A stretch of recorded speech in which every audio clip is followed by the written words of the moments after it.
Good morning. Hello, hello, hello, good people. Hello, good people. I am Dr. Hollie Kelly, and this is Dr. Kelly's perspective for Wednesday, October 17th. Okay.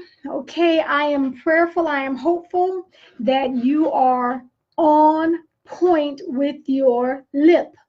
Hey, Patricia, your life improvement plan.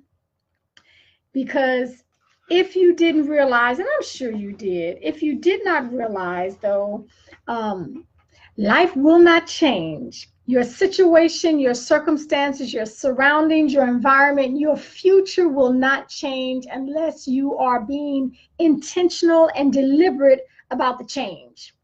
For all of us who are sitting back and waiting on the change to come without bringing the change into place, I'll check back with you next year. I won't even have to find you. I know where to come looking because you'll be in the same spot.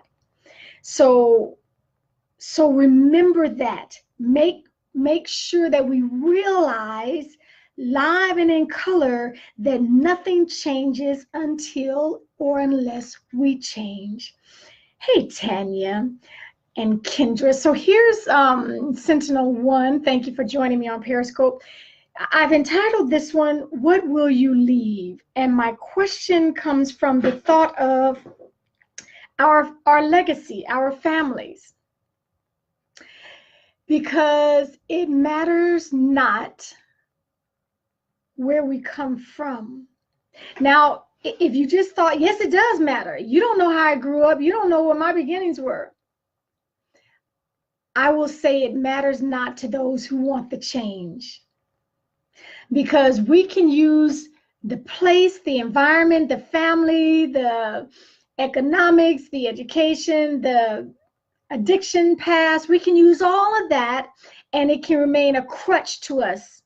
A crutch is something you lean on.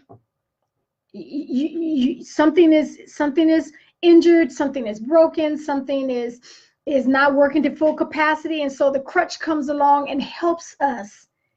It doesn't look the same. You wobble and there's still a limp. Your gait is off when you have to use a crutch. You can make it through.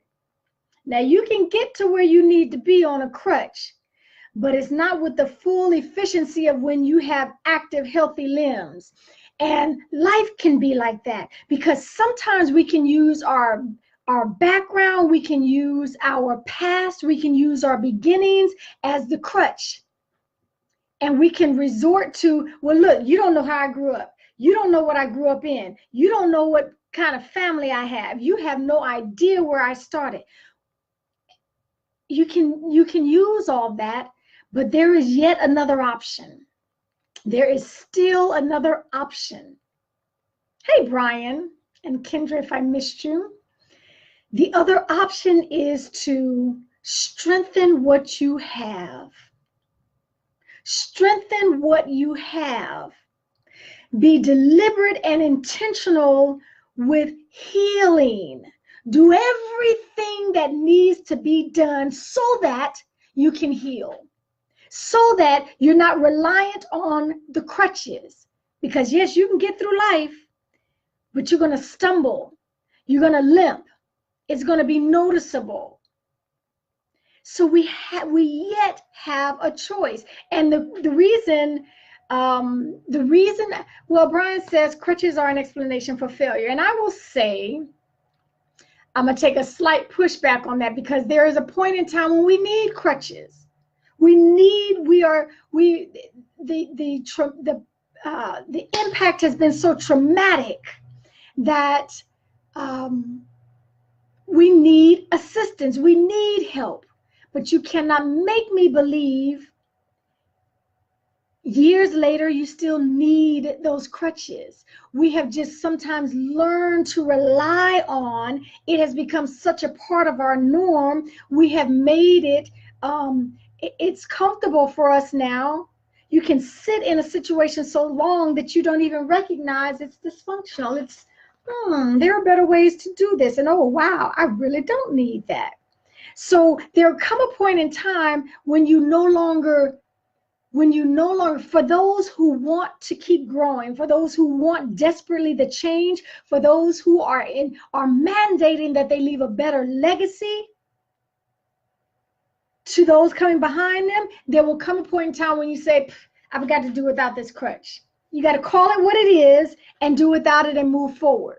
So will you leave a memory or a legacy of anger and bitterness and jealousy? Will you leave a legacy? Will you leave a memory of a lover of life, just filled with laughter and generosity and loving people, and filled with joy and filled with tenacity? Not that life didn't come and try to kick your legs from under you, but that you refused to be enveloped in.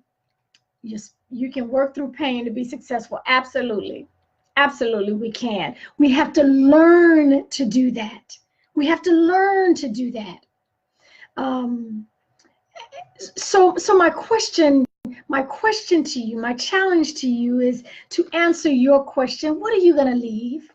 What will leave? So I'll state again, it matters not how you start. What will you do with what you have and move it forward?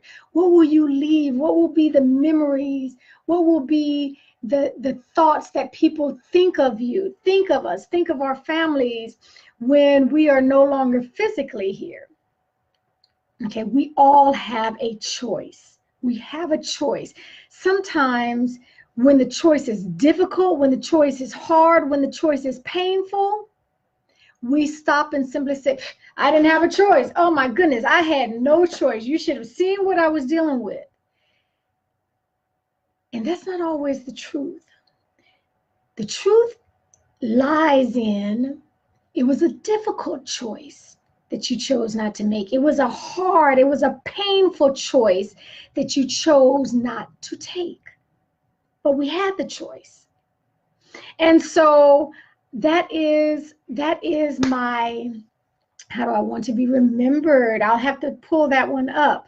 So that is my reminder to you midweek on a wonderful Wednesday. We determine today how our tomorrow can look. We determine today what we will leave for those coming behind us. And regardless of how we started, regardless of the advantages or disadvantages we had coming in, we get a choice as to how we change, how we adjust accordingly to where we are. What do we want to leave? What do we want to leave? And then adjust to that now. Okay. That is my offering to you. I am hopeful that it challenges you to think and adjust accordingly. Hey, Nancy's fanny pack. So that is my offering. And until next time, take real good care of yourselves. You decide what legacy you choose to leave. You decide what memories you give for others to think on. Okay.